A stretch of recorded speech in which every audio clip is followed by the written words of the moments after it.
I'm going to start recording knowing full well that Nimoy's going to come in here wondering who I'm talking to because it's not him. So obviously he needs to be in here. Hi, I'm overwhelmed with everything I have to do right now, so I figured what better time to film this video.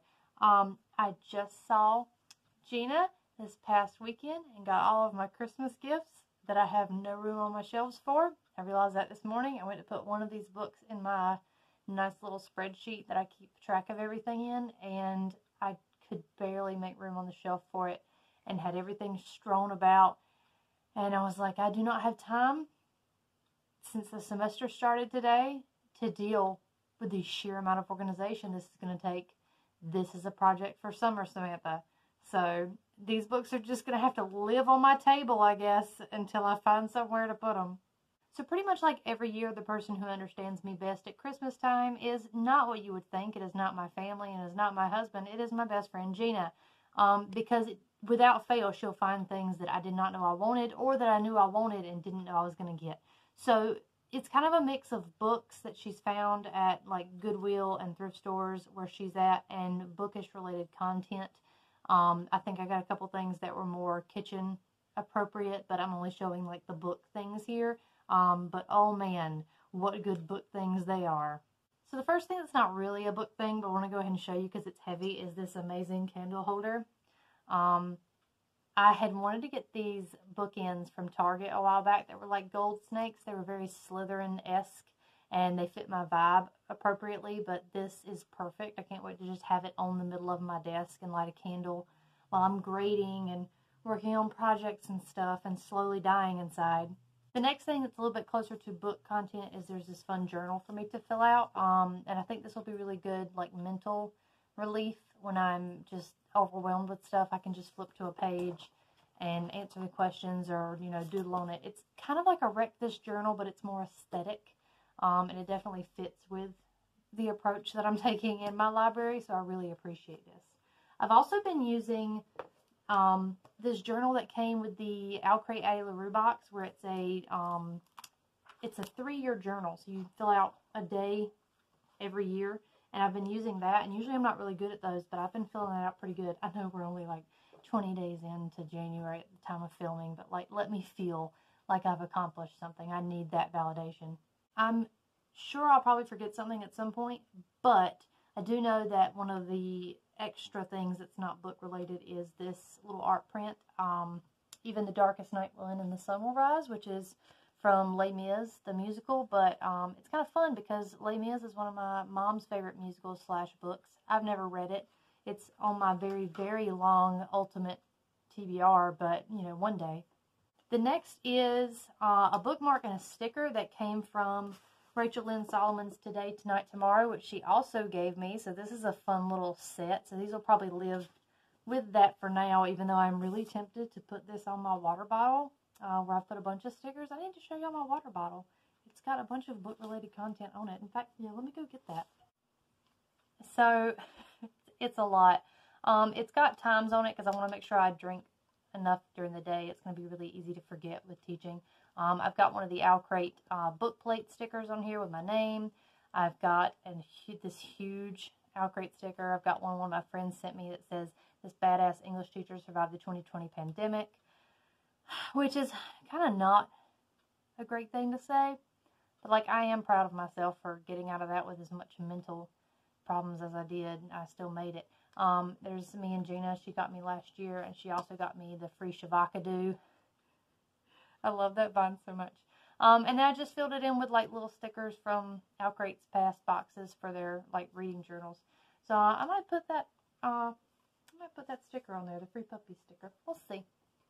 So you've seen one book, but before we get to the rest of them, this is the last like non-book thing that's book related. It is a 100 book scratch off bucket list poster. I am actually very excited about this. I think I'm going to go get a frame this week after I leave my internship because I'll be in town. And I can just go run by and get a frame. Then I can scratch off the ones I have read, frame it, and then just maybe periodically like fix it up. Because there are quite a few on here I have read, but there's also quite a few I have not read or would not read with any kind of fairness towards saying I read it. I see right here the Odyssey and like Sid Arthur are up there, and like I read those in my AP class, but did I really read Sid Arthur? The answer is no, but I would like to. All right, the first books are the first 3 books in the Sisterhood of the Traveling Pants series with this amazing cover. I had seen these before in passing and thought, oh, that'd be a fun edition to have. So now I have the first 3, and it won't be any problem for me to locate the 4th one. I'll get on A-Books today in order if I need to. But I really like that. I loved the first Sisterhood of the Traveling Pants series in middle school, and I really liked the movie. But I never finished the rest of the series. Like, I never picked up the other books. So that would actually be a fun thing to do, is try to reread this and see if I still enjoy the series. The next book is The Hating Game by Sally Thorne. I know Gina really likes this one. I think this is a big favorite on BookTube for people who like romance novels. And I've heard good things. I love enemies to lovers. So this should be a no-brainer. It's finding the time to read it. Again, it will likely just live on my desk for a little while until I can actually pick it up. The next is a book by Frederick Bachman. It's Britt Marie, which I've actually heard nothing about. The ones I hear about from Frederick Bachman are usually Beartown and A Man Called Ove. So this is fun. Also, this cover is really adorable. So eventually I will get around to reading that. I may have to just do a Bachman challenge to myself because I've got so much of his stuff on my shelves now. And since I really liked Beartown, I'm pretty sure I'll like most of his other work. The next book is going to be interesting because I don't think I'm going to dislike it despite my opinions of its sequel.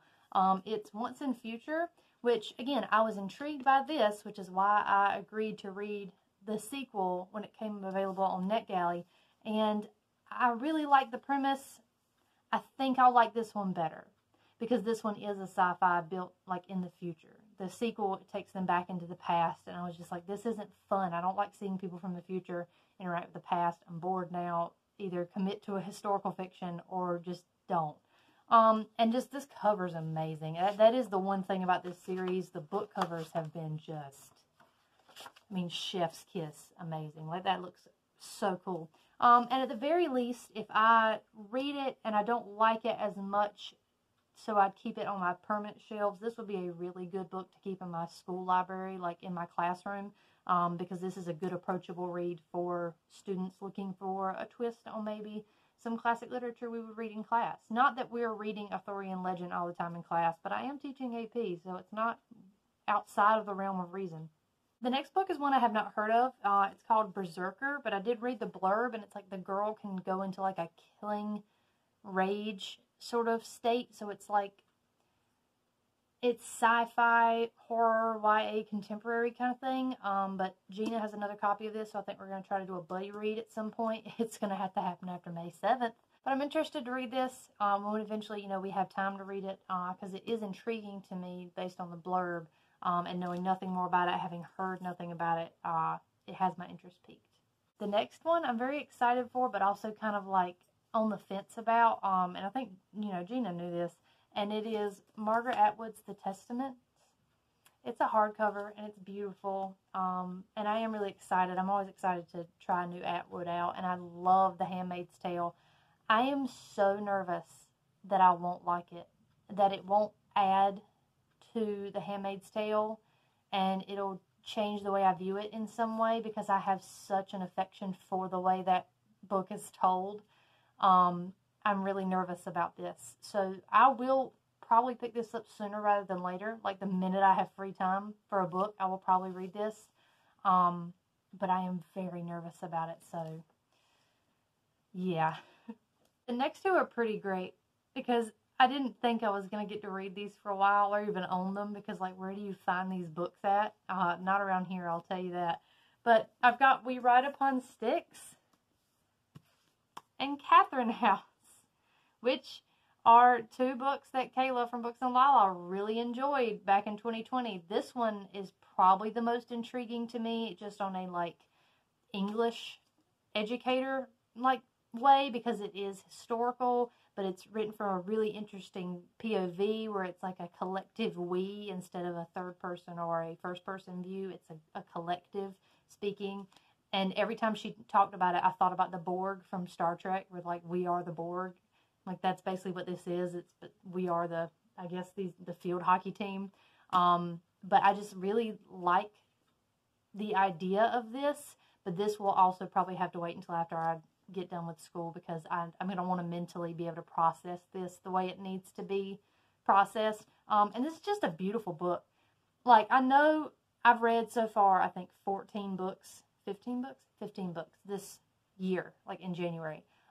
This is probably going to be in a top contender for prettiest book if I read it this year, because this cover is everything to me. It just is.